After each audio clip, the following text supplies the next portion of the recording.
to the feature deep dive advanced transformation for demo days. In this demo days, we have Skandar Agarwal with us. He's been with Hevo for approximately like 4 years now, knows in and out about the product and the industry as well. So thank you so much, Skand, for joining us, and we'll get quickly started as well.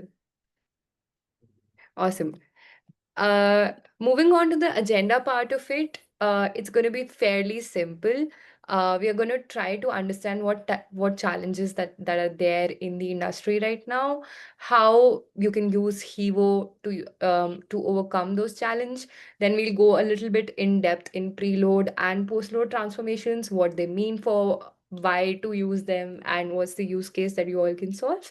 Then we'll be going into a live demo, which will be like around the 15-20 minute ballpark, and then real world example if we have some time. Okay, I think we are all ready for it. So Skand, my first question for you is why data teams are struggling today? So most of the times, what I hear from my acquaintances in data team is like they have to manage everything on their own. They need huge teams, and that they need to set up the complete infrastructure as well as they have to maintain the code. So it takes a lot of bandwidth and efforts from their end to set up that complete infrastructure.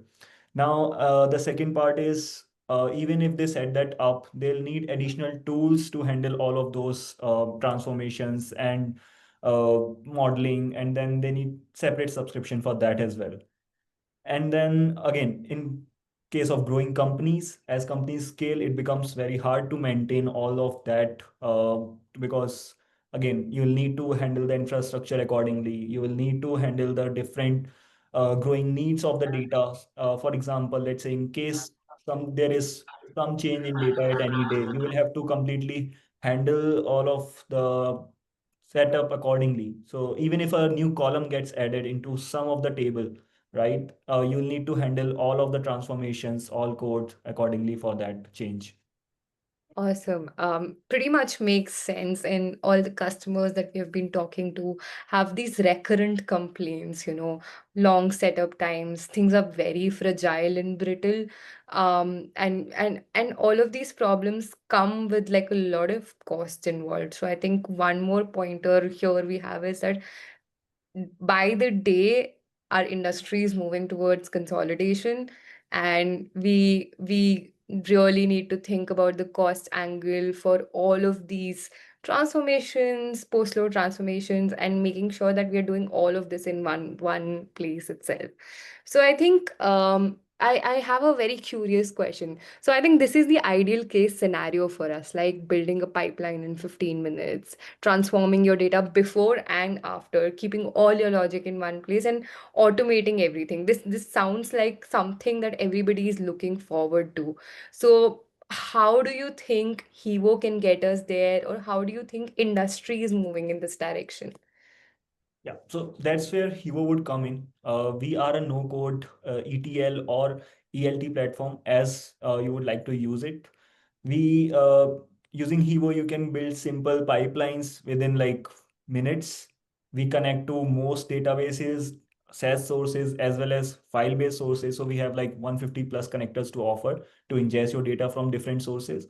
Then with Hevo, you have the capability to perform transformations before the data gets landed into your destination tables and even after it lands into the destination table, depending on the requirement. And then again, you have the automated control of scheduling all of this to automate. So you just set it up once and you forget about it. And then on top of that, you have the monitoring as well. So in case there are any alerts that you need to be notified about, you will get those as well. Now, one part that I was talking about was any change to the data that is being made, right? So with Hevo, you have the capability to handle those automatically as well. So any changes in the schema, we will automatically try to adjust the destination tables accordingly. Awesome. Seems like we are on par with the needs right now. Moving on, I think before getting into the demo, let's have a quick conversation about what does preload and postload transformation look like? Why is it so important for a data stack? how are people using it right now? So would love to hear your thoughts on that too. Sure. So first, let's talk about preload transformations. These are simple row-level transformations that we offer to sort of standardize the data before it gets landed into the destination tables. There are a lot of companies where the data is not very cleaned up in different sources, where you will need to set a standard format for the data to pass through in the destination table. You can do that. And then one good point of pillow transformations is you do not have to pay separately for that. All the compute is handled by Hevo itself for the pillow transformations. Awesome. And moving on to post-load transformation, what's the significance for it? So post-load transformations are mostly useful in case you want to build analytics reports, dashboards for your business use case. So you can do aggregations, different join different tables to get information out of them and create the data sets which are ready for your dashboards itself. Awesome, awesome. That's pretty much summarizes why we use preload transformations and postload transformations. Moving on, today we are going to be talking about how you can quickly in minutes build your pipeline, apply preload transformation, apply postload transformation, and automate and monitor pretty effortlessly. So without taking much of your time, Skan, I think it's time for demo right now, and I'll stop my screen share so that you can. Sure. Let me quickly share my screen. Yeah. Can Awesome. you see my screen? Yes, your screen is visible. Yeah. So firstly, I'll be showing the process of how easy it is to create a pipeline. I'll be demonstrating a pipeline from RDS Postgres to Snowflake. So let me just go on and click create pipeline here. I'll quickly search for my source. So the pipeline creation will be just a four-step simple process. Firstly, I need to configure my source. So let me just paste in the credentials that I have.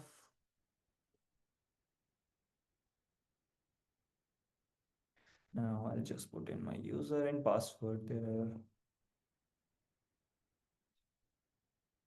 Now I'll just need to provide the database name.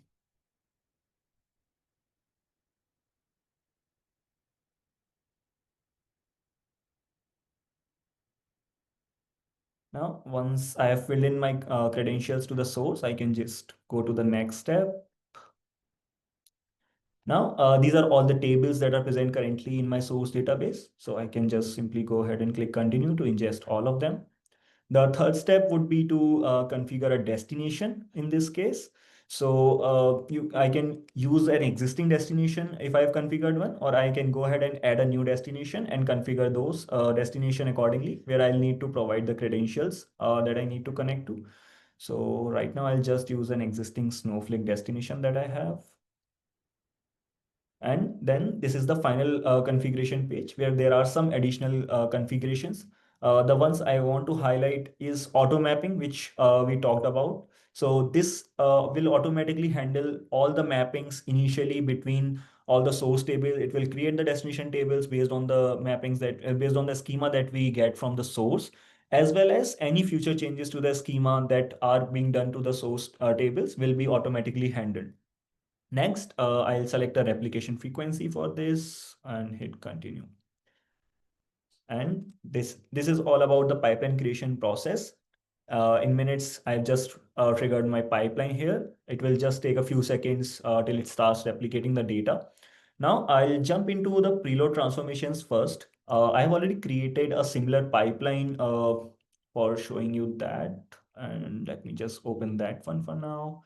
So if I go ahead into the transformations page, again, you have two ways of doing those transformations. So firstly, I'll go to the drag and drop interface, which is a simple UI based interface where you have a predefined set of all the commonly used transformations that we offer. Right now, I have already created one sample transformation here. I'll just explain it to clean up my data. So what I am doing here is just passing a JSON. So I have a data set with an employees table, which have a address field in JSON. So I am flattening out my JSON here. So I can just simply drag those transformations here and then configure accordingly. So for example, this flatten JSON looks for the table employees and then flattens out the field address. After that, I am passing one date. So I need, there are different needs on different organizations. Let's say some particular organization wants the data in or wants a date field in a specific format. We can do that via preload transformations before the data gets landed into the destination itself. So right now, again, I have a field called birth date in my employees table. So I have applied those filters to check for those data, and then I have defined the format in which I want that date field to appear into my destination. After that, I have added another if else check. So I am passing all the departments where the department number is equal to D005. So this is another table that I have. So this is useful in case you want to filter out the data from your source based on some columns value. It can either be a string value or a Boolean flag, right? So right now I am only passing those departments which have a department number 005. Otherwise, I'm dropping all those events. Now, once I have written my transformation, I can go ahead and actually test it on some sample data. So right now, I'll just fetch a sample record from my employees table here. Uh, and then, yeah, so this is the sample record. I can just click on test to see what the result will look like. And we can see that since I use the drop event, the event will be dropped here. Now, let me just remove that to show you what the different transformations will look like in this case. So let me just delete that one for now. And then if I go on test here, we can see that this address field, which is coming as a JSON, we have flattened out it into different columns of the same address, zip, address city, address street, right? And then the another thing that I did was to parse the birth date. So we can see that birth date is coming as to be the format that I specified. Now, this is about the UI based transformations. Now, if you're more into coding, specifically in Python, we have another way of doing those preload transformations. So if I just switch to Python interface here, here we'll get a simple Python interface where you can again write the code, test the transformation. So right now I've written some simple transformations again for my use case. Let me just copy paste one. So this one I wrote similar to what we did in the UI base. So it is just flattening out the address field, which is a JSON here. So if I go ahead and test the transformation here, we can see again the address which was coming as JSON is being flattened out here into different fields. I have zip, city, street, state as a different column names. Now, another thing that I did was, let's say maybe I want to create a new table out of it. So I do not want the address to be in a JSON, and I want to create a separate address table for each customer that I have or each employee that I have. So let me just remove this one and use the another transformation that I wrote. So basically what I'm doing here in this transformation is again using those address and creating a new table out of it. So if I go ahead and click on test here, should just take a bit of second.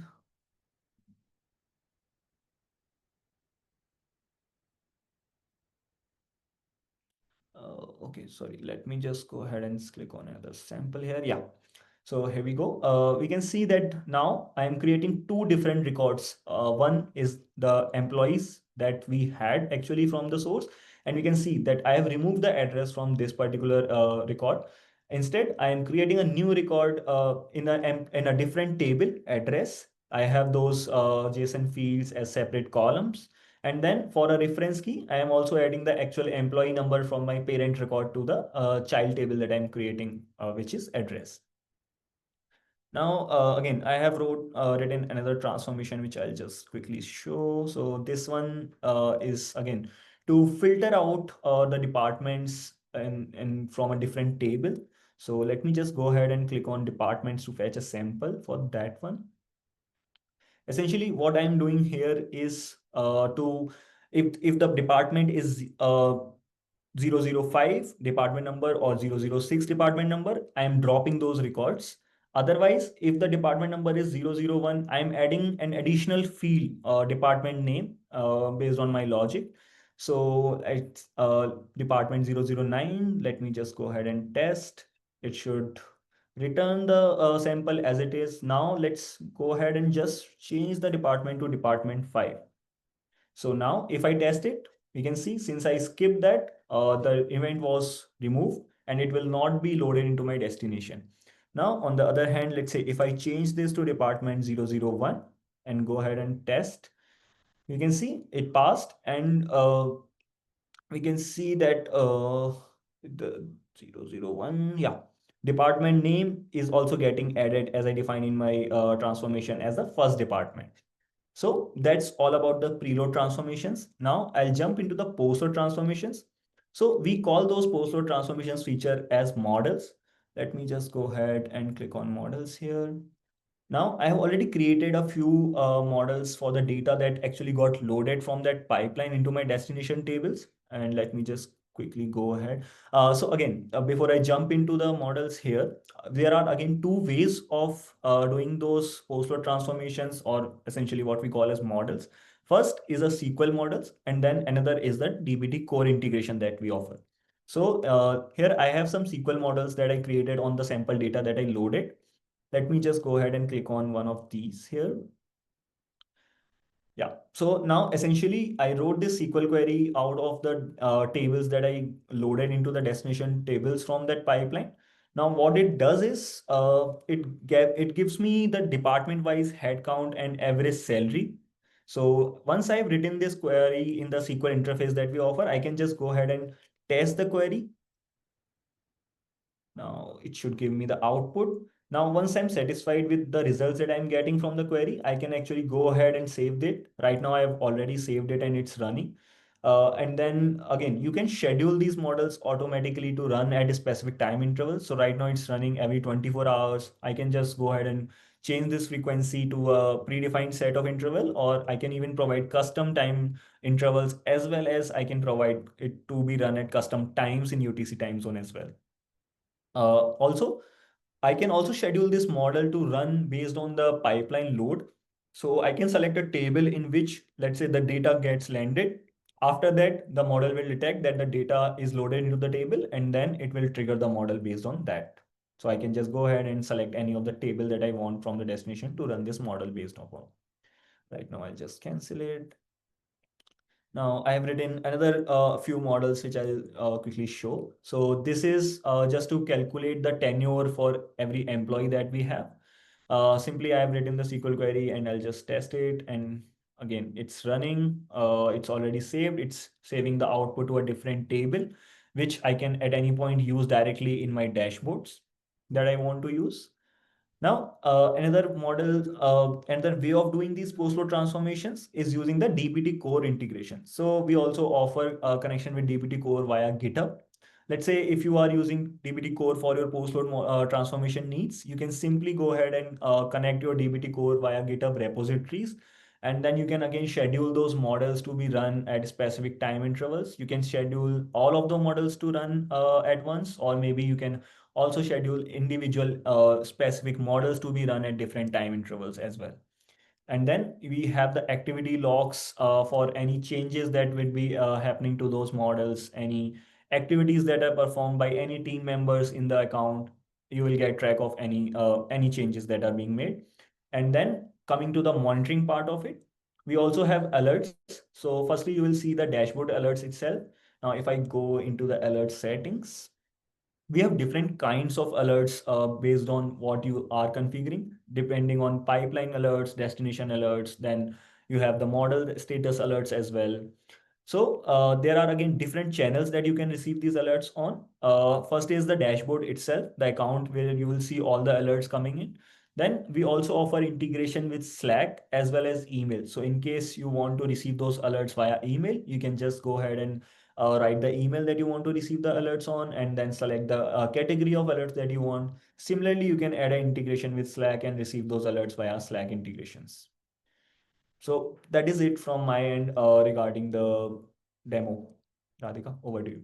Awesome. Thank you so much, Skan, for the demo. It was quick, neat, and we got everything done. Awesome. I think it's pretty much it from our end as well. We would love to hear your questions if you have some. We would love to also share some next steps with you. So you can start your trial with Hevo.